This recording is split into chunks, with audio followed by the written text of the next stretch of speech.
My name's Lisa Chase, and I'm with University of Vermont Extension and the Vermont Tourism Research Center. And I also have the honor of being the founding chair of the Global Agritourism Network, which is the host of today's webinar on agritourism marketing. And we're going to be taking a trip to New Zealand very soon, where we'll talk about 3 different case studies and the way that they use different types of marketing. So as you can see on this slide, we're going to start off with some brief introductions and also some polls for all of you so we can find out who's here in this virtual space with us. And then we'll hear from 3 amazing panelists who are working on different types of farms in different parts of New Zealand. And then we'll go into some marketing activities that Marika Dunzelman, who I'll give a proper introduction to soon, she'll be sharing with us some of the top marketing activities in New Zealand. So I want to mention that the Global Agritourism Network just celebrated its first birthday. It was launched at a Zoom meeting, actually, an interactive Zoom meeting on April 11th of 2023. And after 1 year, we now have over 700 members from 87 countries. And if you're not already a member, you are welcome to join us. There is no charge to be a part of this network, and you can scan this QR code or type this link into chat to fill out the online form. The mission of the Global Agritourism Network is to support and advocate for agritourism worldwide. And part of what we do is host online events like this webinar today, and also in-person events. We also work with a variety of different organizations around the globe to host in-person and hybrid conferences, like the upcoming World Congress on Agritourism that will be held in Bolzano, Italy, and will be hosted by URAC Research. And that's coming up in just about a month from today, May 16th to 18th. If you're thinking of going, I should let you know registration closes May 1st, and it is a hybrid conference. So hopefully many of you will travel to Italy and join us in Bolzano, but you also can connect remotely. And now that I've told you a little bit about the Global Agritourism Network, I want to find out a little bit more about who is here with us. So you can see here that we are almost half farmers, ranchers, producers, different kinds of agricultural operations. And all these are some of the marketing tools that we're going to be talking about today. And we're curious to hear from you. What are your most important marketing tools? And let's see what people are using. It looks like number 1, over 3/4 say social media. Well, now that we have a little more information about who is here in this virtual space with us, I want to turn it over to the main topic today. And I'd like to introduce our moderator, Marika Dunzelman. She is the founder of Agritourism New Zealand, and she has worked with hundreds of farmers and tourism businesses as a consultant, and also trained thousands of businesses for over 26 years. And just a few months ago, in early 2024, after several years of development, Marika set up the Agritourism Academy and Community, which is an international online community helping farmers start and grow successful agritourism businesses. And it includes training, planners and resources, networking to foster connections with other farmers, as well as live sessions.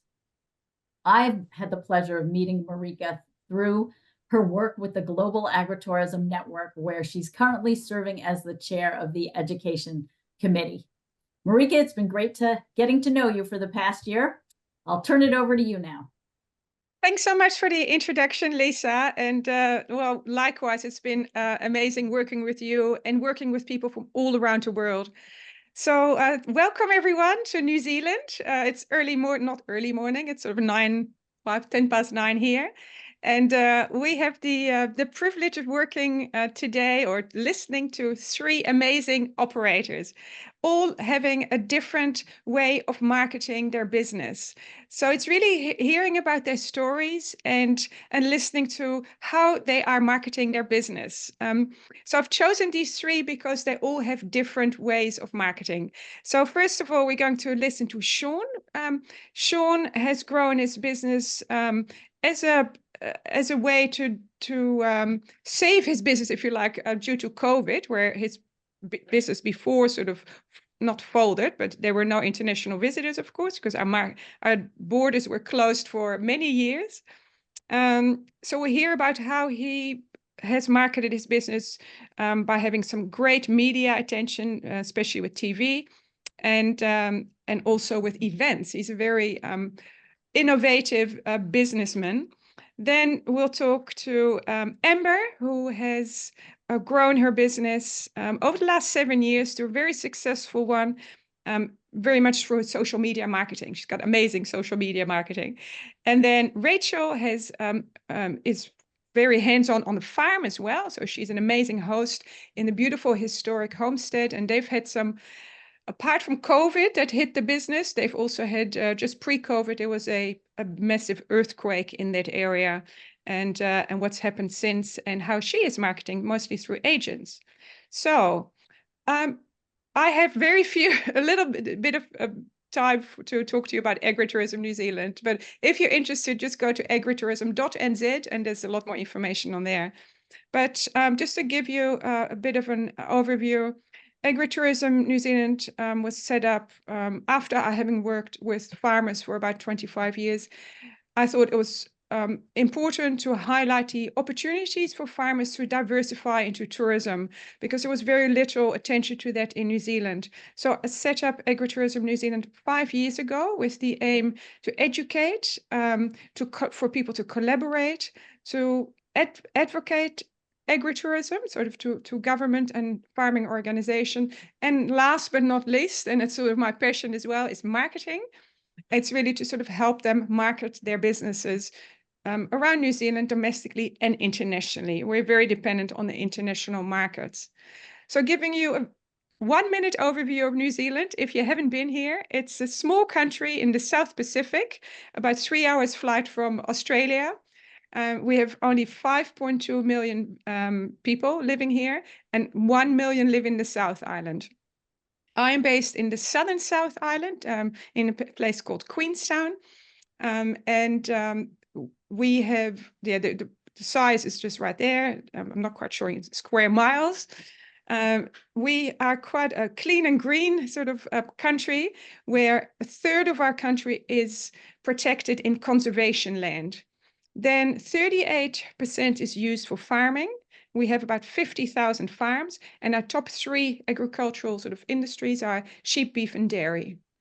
Then farming and tourism are our main export industries. So to give you a bit of an idea what's happening with farms in New Zealand, over the past sort of 20 years, the total land area of farms has gone down 13%, and the total number of farms has decreased by almost 30%. So that's sort of a little bit alarming, because a lot of those farms have been in a family for a long time. So that's where tourism comes in, and that's where my passion sort of to help farmers diversify into tourism sort of has come about. Is the internet, if you look at visitors to international visitors to New Zealand, has grown 6.5% over the past, actually, I think it's about the last 20 years as well. Oh yeah, there we go. Yeah, so actually longer, last 50 years, 6.5% annual growth rate. So that's, as you can see, New Zealand is becoming more and more known around the world, and a very desirable tourism destination, because it's really the most beautiful country in the world. So come and have a look. Right, let's get started. That's what we're here for, with the case studies. So we're going to start with Sean Monk from Island Hill Station, based on the South Island. I showed you the map before. So hi, Sean, how are you? Hello, thank you, Marika. Thank you, Lisa. This is a fantastic opportunity. So great. So can you just give us a bit of an introduction on how your business started or what you were doing before COVID, and then how you sort of were working together with the farmer that owns the land in developing your Island Hill Station walk? Yeah, so we ended up at Island Hill Station just before COVID hit. So in 2019, I moved up to the property, pretty much just living at the back blocks of the farm as a bushman, a trapper, and a hunting guide. COVID, of course, destroyed those opportunities, the fur trade and the hunting business, because of border lockdowns and businesses shutting down. We were shut out of those businesses. So I thought about what else we could do on this beautiful property. So the farm that we operate on it's only 1.5 hours north of Christchurch International Airport in the centre of the South Island, 1.5 hours drive. And it's a 15,000 acre property, sheep, cattle and honey farm. It is called Island Hill Station, but about 2/3 of the property is unfarmed mountain and natural forest managed as conservation park. So it's a privately owned conservation area with a farm happening on the side. And now we decided we would try and run multi-day hiking tours and utilize hand-built trails and off-grid historic shepherds cabins, which we have renovated for bunk room accommodation. So we started that in 2020. Right. So, Sean, tell us a bit about how, with that fantastic new business, and I love these multi-day experiences, and also, you working together with the farmer, you operating the business on someone else's farm. That's a great sort of business model. So, can you tell us a bit about what is Country Calendar? We have this program in New Zealand that's called Country Calendar. So the Kiwis that are watching this know all about it. So what happened there, and how did you jumpstart your business this way? Yeah, I'll talk about the model for a wee bit. We do run a collaborative business model with 4 operations on the farm. Honeybees is a conservation program, the farm, and then the tourist operation. All of those businesses are separate businesses. So it's a really interesting situation to have this farm with all these different entities operating at the same time. And I'm just lucky enough to be here to be the tourist operator as one of those businesses. And for us, what we do to do that collaborative business model is we have our guests that come to the property, and we pay per person per night accommodation fees on those backcountry lodges and cabins that we use. So that means that both parties, the landowners and ourselves as tourist operators, are both have an interest in marketing the property.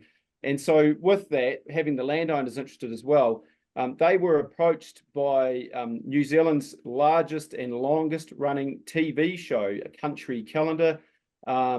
It was an opportunity that came out through COVID restriction time. So Country Calendar has a massive show airing weekly, and they ran out of material because they could not film during the lockdowns, and suddenly that they were running out of material. So they approached the landowners of Island Hill Station, the Shand family, Dan and Mandy. They approached those guys about whether they could run a show on their property. And so the opportunity came, and we just jumped at it. And they filmed in April 2021. So we'd run the walking track system, so our hiking trails for 1 year, done 1 season, and we operated that first season at 1/3 of our capacity, around about 1/3 of what we could do. Country Calendar came in April 2021, so that's leading into our winter. The show was knocked together really quickly over, they filmed it for 5 days for a 22-minute airtime on television. So 5 days of filming, it's quite a large chunk of your time. But it was really fun to do that, and they're very professional guys. And it featured on TV within about 3 months of the filming, which was a really fast turnaround. Normally their turnaround is about 1 year. And so for us, it was perfect timing because it hit in the middle of winter when everyone's kind of bored and sitting around during COVID times. Everyone was at home, very bored, watching television, watching this TV show, Country Calendar. The timing was so perfect for us. Having 1 year under our belts already, operating at 1/3 capacity. The TV show aired and it showcased the farm, mustering with helicopters. It was all very exciting and interesting. The honeybees, and then also our tourism operation and a lot of the conservation work that we do with trapping programs. And so it was a really unique television show episode. And during the airing of the TV show, we had 70 bookings while the show was still airing. Before it finished airing, 70 bookings.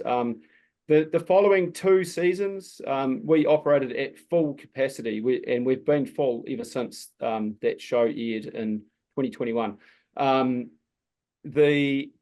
So we went from 30% capacity to 100% capacity just due to that television show. So this is the domestic market in New Zealand, not the international market. So we really peaked in COVID when our borders were shut because our domestic and local people wanted something to do. And I think the cycling, hiking, horse riding, outdoor industry in New Zealand really boomed during the COVID times because people wanted to get outside and do something after the lockdowns. And that kind of industry has really been peaking ever since COVID. And so we've been on the back end of that, having some great success. At the same time, we had honey for sale on our website, and we got an influx of honey sales while the TV show was airing, and the weeks after that, of our own local honey brand that we have. Yeah, it was a fantastic media campaign. It just worked extremely well. The key to the success of that project, I believe, was the fact that we had our website fully developed, already running, well tested, a really good website that people could find our products and book our product on. That was key. Yeah, it's fantastic, Sean. You've done amazing there, and very lucky to be on Country Calendar. We only have 1 more minute with you, or 2 more, 1.5. Just tell us a bit about another really great way to create awareness of your business is running events. And we have quite a few of those sort of events in New Zealand, and they're really popular. So tell us about this event. Anyone that wants to still join, it's another only week and a half to go for the Scadetto. Tell us very briefly what that's all about and how that creates awareness for your business and how many people and how successful it is. Yeah, so we've got, in 1 week's time, we've got our trail running race event. This is a very popular thing in New Zealand for people to come trail running into the mountains. A lot of them are on public land, so an opportunity to come to a private land area is just fantastic. And people want to come and see the property. It's private land, so they don't normally get to come here. So we've invited guests for 1 day. Instead of having just 10 guests for a day, we have 500 guests for the day. That includes 500 entrants, and then on top of that, you've got around about 300 spectators and 100 volunteers that come to help us. So it's a huge number of people coming to the property for this 1 day. It's a massive promotion tool. It's been a great branding exercise, a direct relationship between the host, us, and the guests that come. It's really direct. We've got emails from accounts from them. So, and we ended up televised, so that we invited media to come, and that was really key to the success of doing an event, was to invite media. We ended up on the network news channel, the mainstream television, with our event featured on the news. So that broadcast gave us a lot of promotions, and then all of the magazine articles, the newspaper clippings, everything that comes from the back of an event is just a massive PR exercise. It's been incredible for us. Yeah, and it's great, Sean, to have all those emails, because then you can email all those people and get them to all come back with their families, their friends, to do this 3-day walk. So that's those are really great marketing initiatives. Just one more really cool thing that came out of it, just quickly, is that there's an industry, a business in New Zealand called Save the Kiwi Foundation. When they saw us on the news, Save the Kiwi Foundation approached us and said, hey, we want to release kiwi birds on your farm at Island Hill Station. Kiwi birds are actually really rare and endangered in New Zealand, And so now we're working with this foundation, Save the Kiwi, to release kiwi on the property. So it's such a cool outcome. Wow, that's a really nice conservation project. And I didn't even know that, Sean. So wonderful. Well, thank you so much, Sean, for that very inspirational story. We're now going to Amber Terrell. Hi, Amber, from Valley Views Glamping, also in the South Island. And there's also a lot of wonderful operators in the North Island, but by chance, they're all in the South Island here. She will share how their agritourism glamping business came about and how she's grown it through social media marketing. Amber, over to you. Hi, and thank you very much for having me on. Oh, sorry. So my husband Patrick and we own and run Valley Views Glamping. It's located in the Waitaki Valley, which is in north Otago. It's about 3.5 hours drive south of Christchurch, and it's about 2 3/4 hours from Queenstown and 2 hours north of Dunedin. So we have 6 geodesic domes. We have outdoor baths in the forest. We have mainly young couples that come and stay with us. We quite often have retreats, like women's wellness retreats or yoga retreats. We have people booking the whole place out. That they might be celebrating a birthday party or something like that. They book all of the domes and have a party in our lodge. We offer home-cooked dinners and we provide breakfast. We have a lot of cyclists that stay with us. The Alps to Ocean Cycle Trail, which runs from Mount Cook to Oamaru, goes through the Waitaki Valley.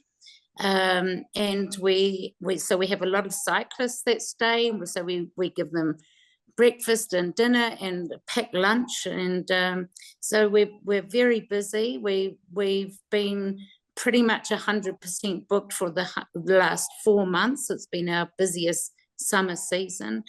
And Instagram has been our best marketing tool. When we first started just over 7 years ago, it was February 2017, one of our first bookings was a group of young women for a hens party. And that was the best thing that could have happened. I didn't even have my own personal Instagram account. So I had started a Valley Views Glamping Instagram account, and I did it all myself. I basically was just winging it. So I would try and post a couple of times a week, and usually it was reposting photos that people had taken while they were here. So I really didn't know what I was doing, actually. But if you have an Instagrammable type of setting, for example, if you've got great views, and usually if you're on a farm or a lifestyle blog, usually you have great views, then you're halfway there.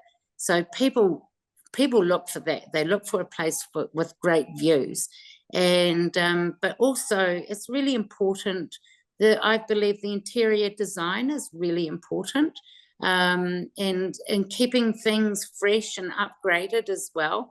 So we have people that come and take photos, and with the smartphones these days, they take great photos and they share with their friends or put it on their Instagram or Facebook account. And really, it just, when I ask people, guests that have stayed here, how did you find us? Usually is through Instagram. So yeah, it's been really great.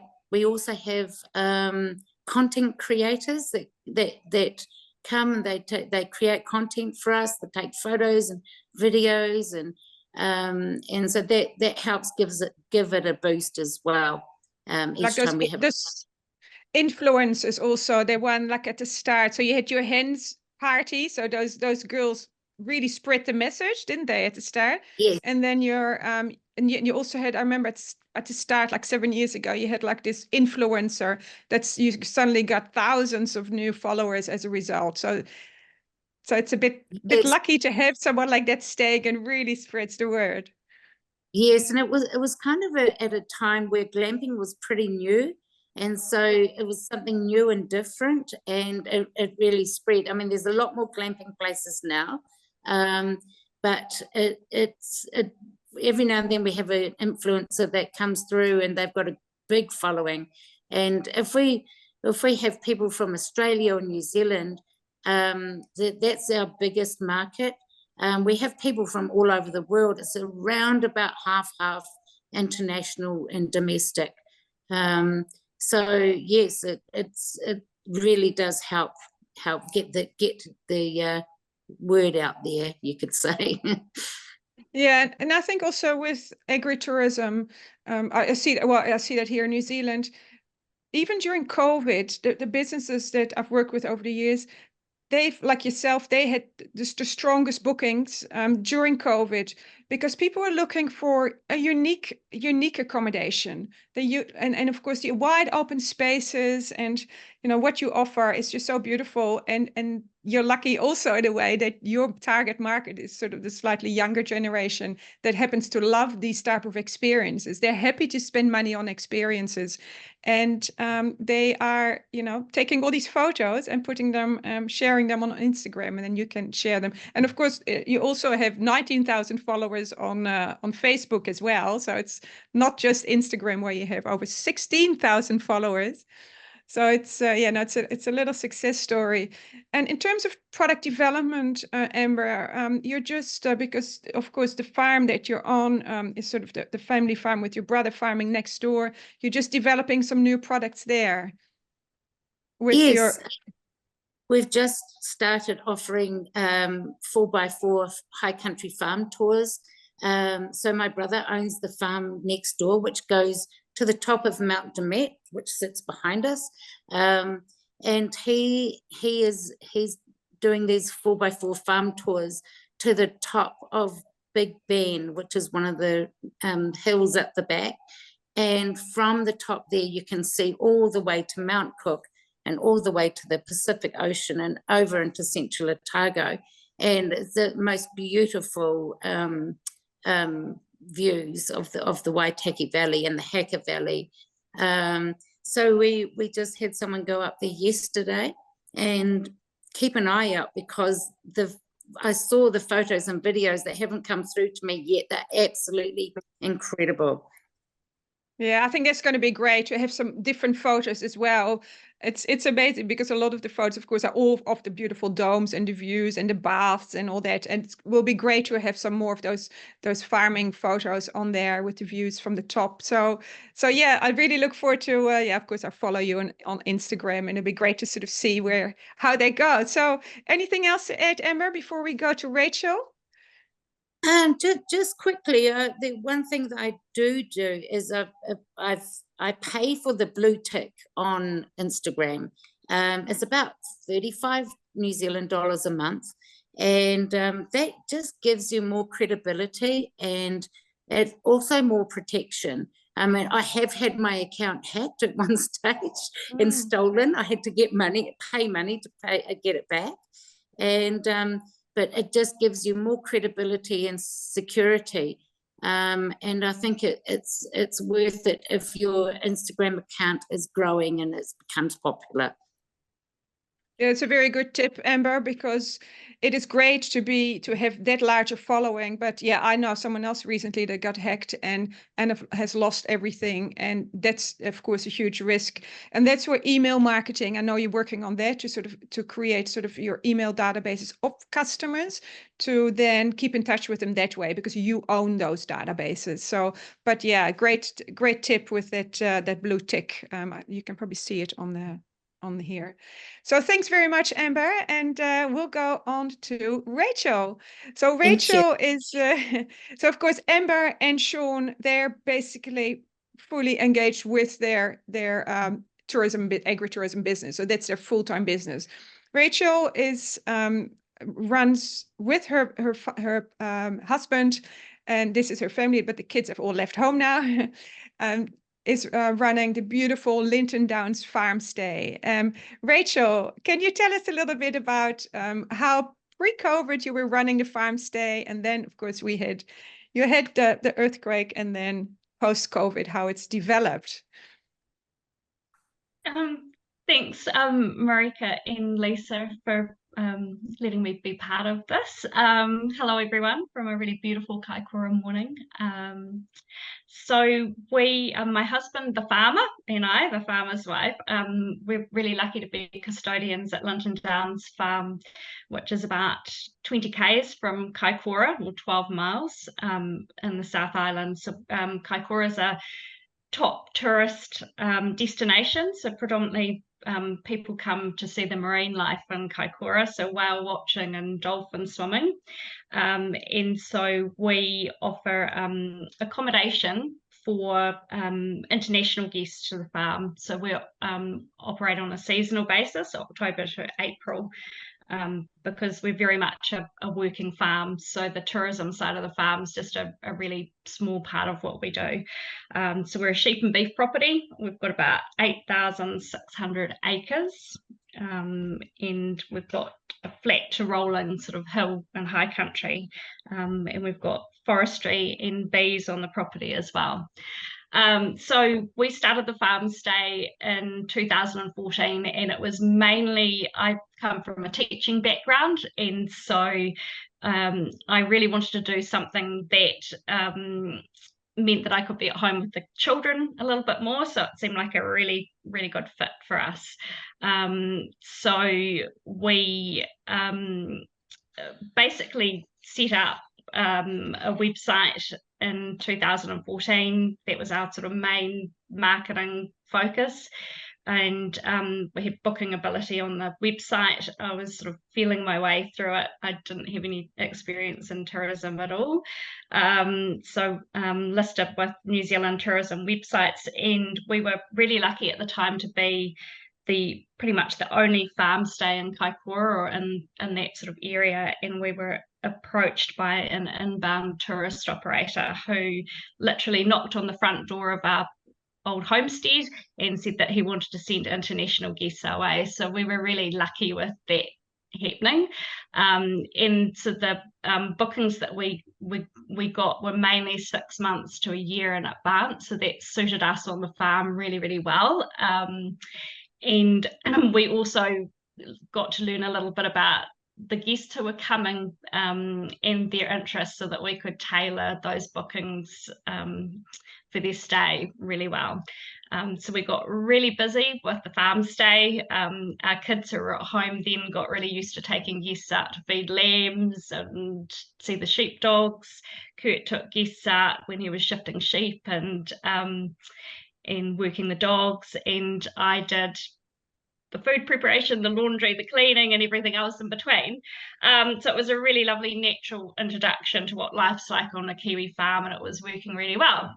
Then life changed for us in a matter of minutes, and on the early morning of the 14th of November 2016, when Kaikoura and the surrounding areas had a 7.8 earthquake.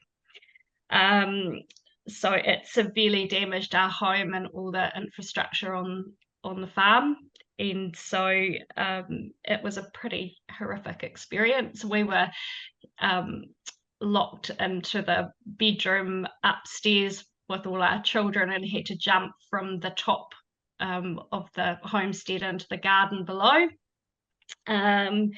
We rescued guests from our accommodation areas, of which we had 2 running at the time, and they were international guests who'd never been in an earthquake before. So you can imagine it was pretty terrifying for them as well. And so we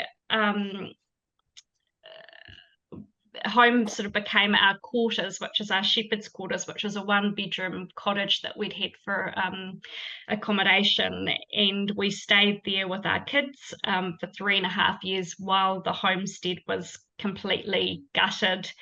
It was shifted and rebuilt from the foundations up. So we shifted back in there in 2020, and we hoped to restart the business then, but COVID then hit, and so New Zealand shut its doors to international travellers. And so it was during this time that I became involved with Agritourism New Zealand and lovely Marika. Is I really wanted to learn some new skills in marketing and form some connections with others who were involved in agritourism, because things had really changed a lot since 2014. So I did an agritourism accelerated course last year, which really helped grow my confidence in marketing and also in planning. And we're also members of the Smart Tourism group with Marika, and she helps promote us to inbound travel operators and wholesalers from around the world, which we're really lucky to have her do that for us. And so we reopened the farm stay in 2023. So we've just finished our first season. We were at about 80% capacity, and we're really enjoying welcoming predominantly international tourists back to the farm stay.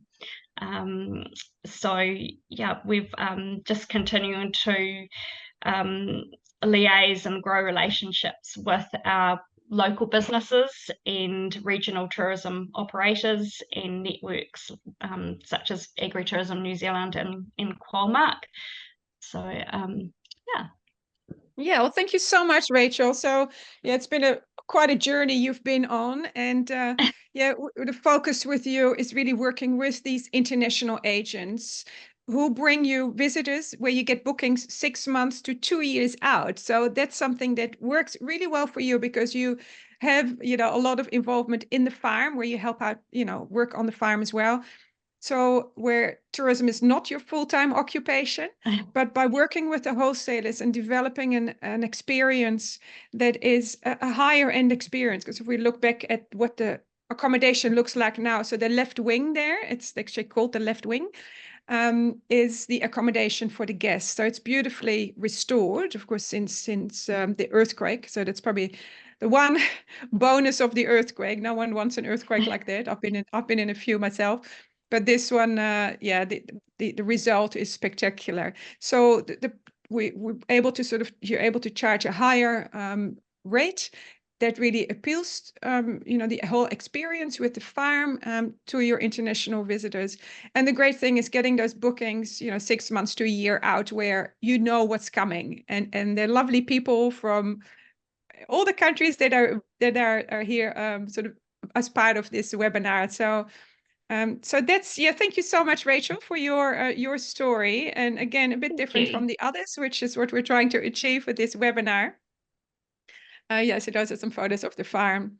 So just to recap some of these, the marketing activities, and this is really hard for me to talk about marketing in 5 minutes, while this would normally take 5 months, but just to recap a little bit of what we've talked about with these wonderful operators.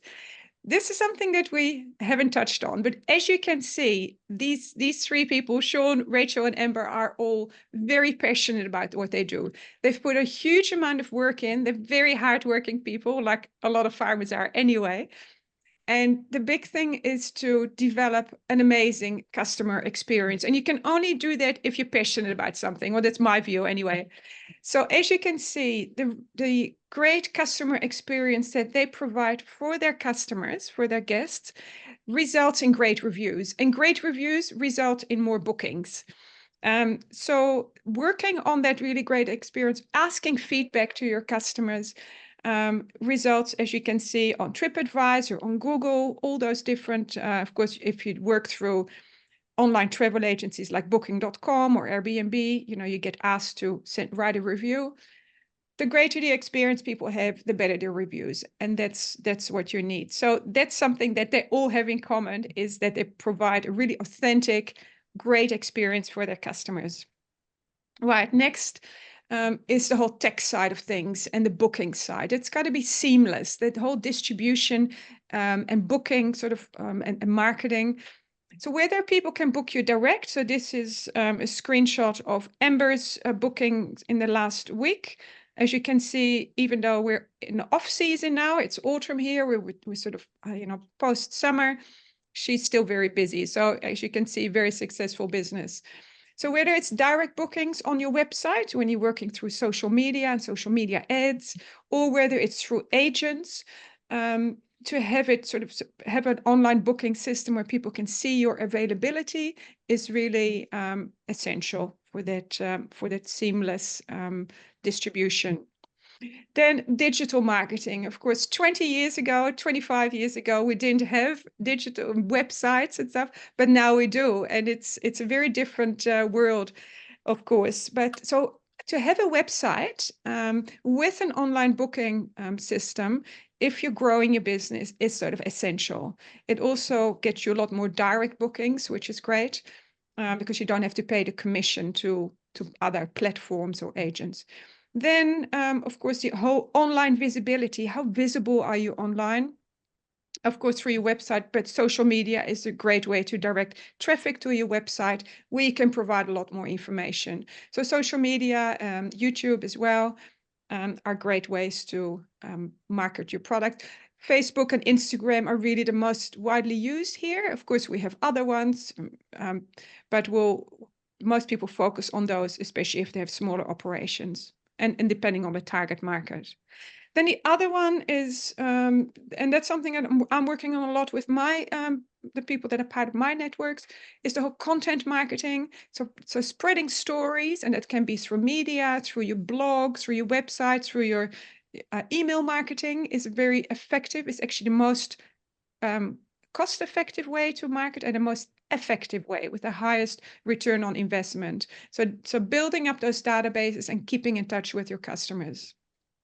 Then media and events. We've heard a bit from Sean and Amber. Amber also run retreats where other people come in and run retreats. Sean, with of course his amazing stories about country calendar and the events that he runs, really helps market that business.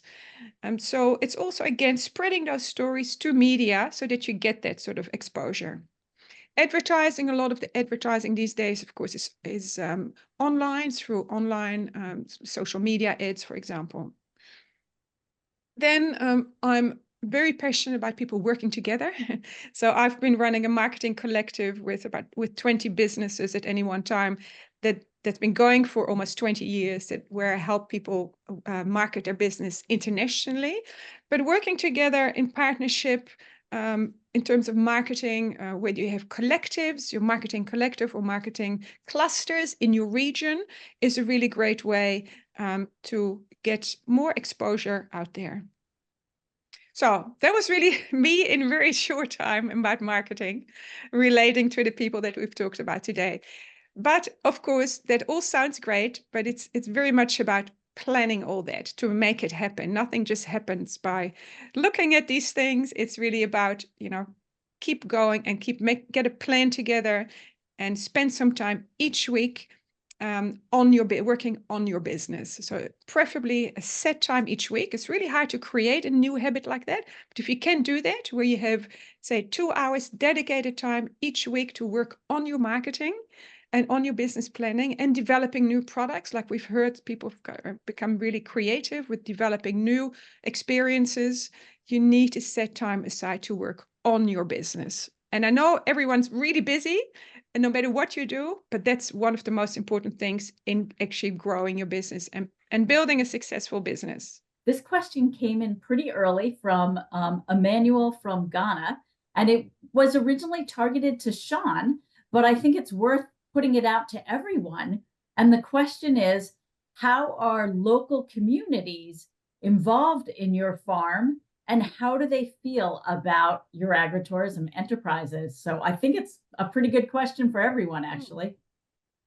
Who wants to go first? Sean, you want to take it first? Yeah, I'll have a crack at that question. I think that one of our main ways, and in particular New Zealand being this clean, green country, and farming, we want to promote farming as having this clean, green image with the environment.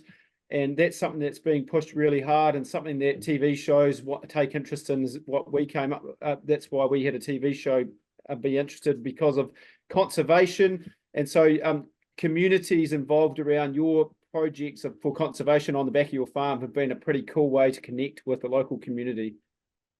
That's great. Amber, you want to go next?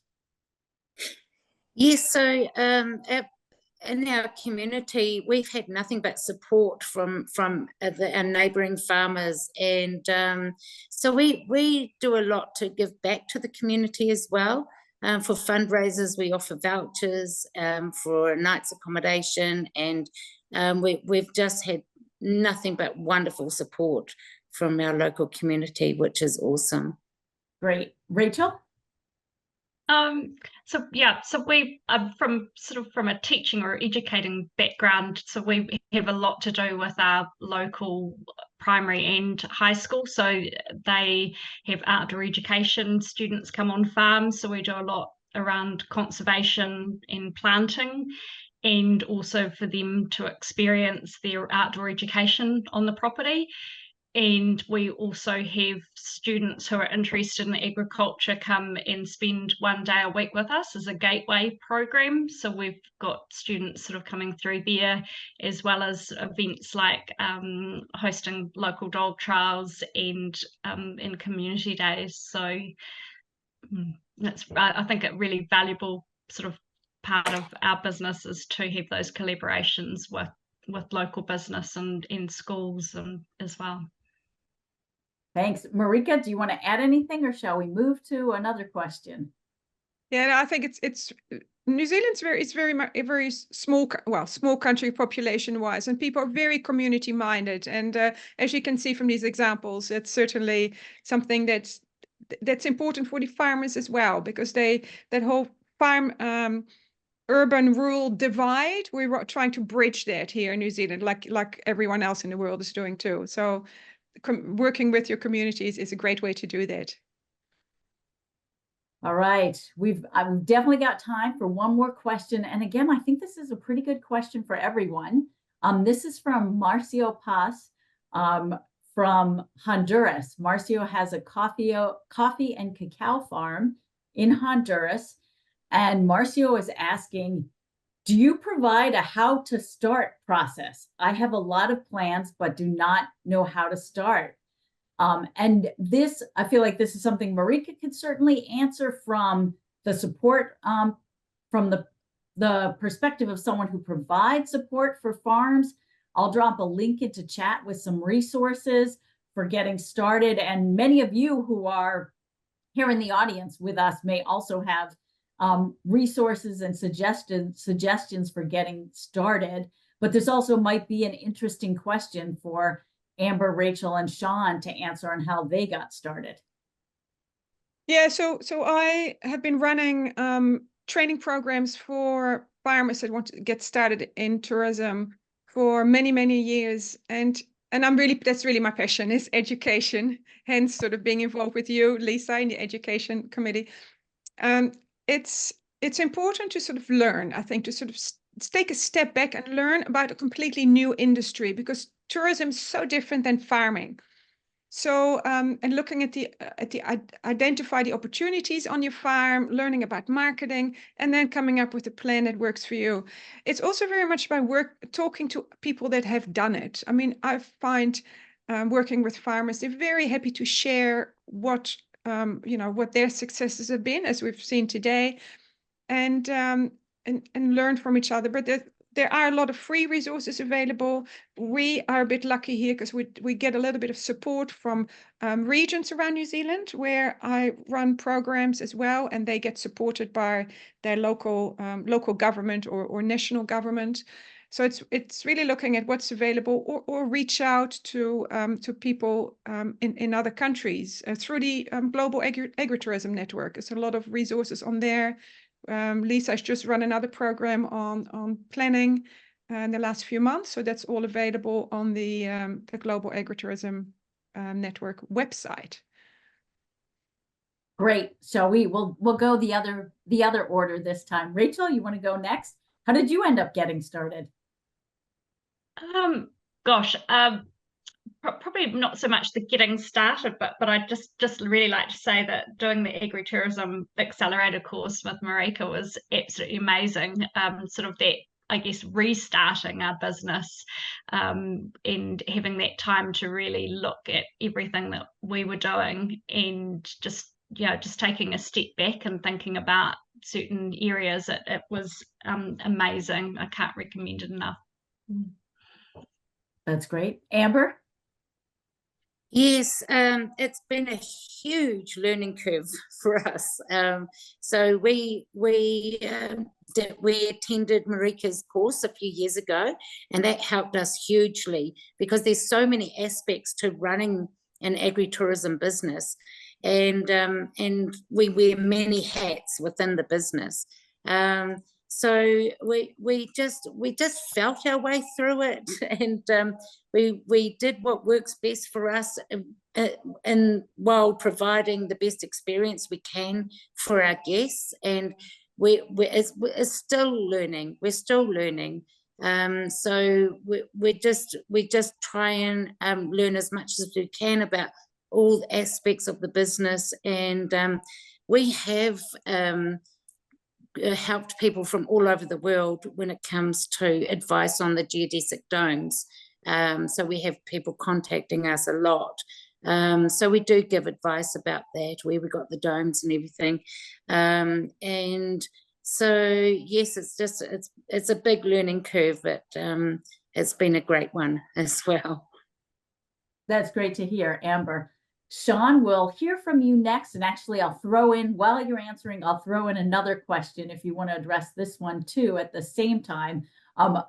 Paul asked, what are guests willing to pay for a unique rustic experience compared to conventional, more luxury 5-star hotels? I feel all of you are pretty qualified to answer that, but Sean, we'll let you have the final words here.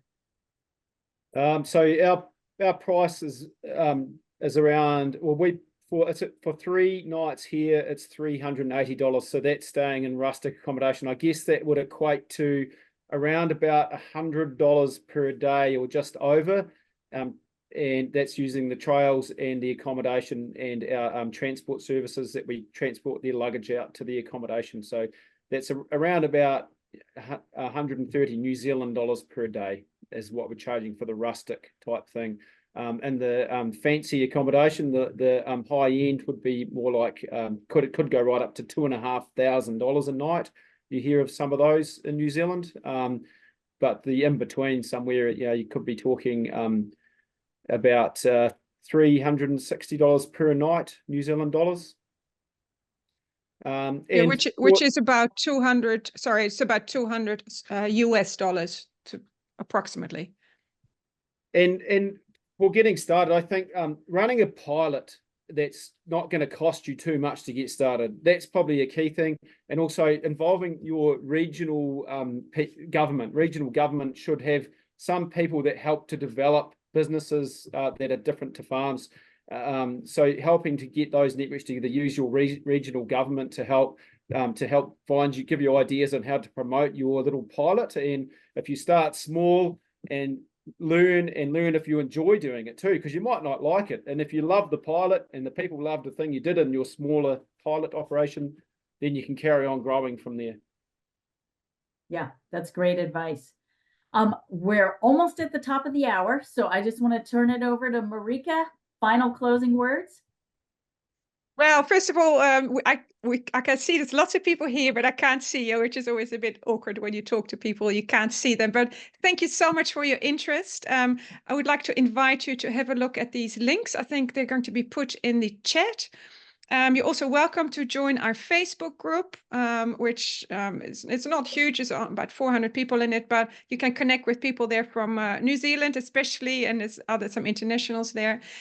The other links for social media are on the operator's website. So Island Hill Station, Valley Views, and Linton Downs. So I would encourage you to follow them, and you can then connect with them as well. So thank you so much for your interest. And if you have any questions, please feel free to send me an email. Just go through the website. It's probably easiest. So thank you so much, everyone.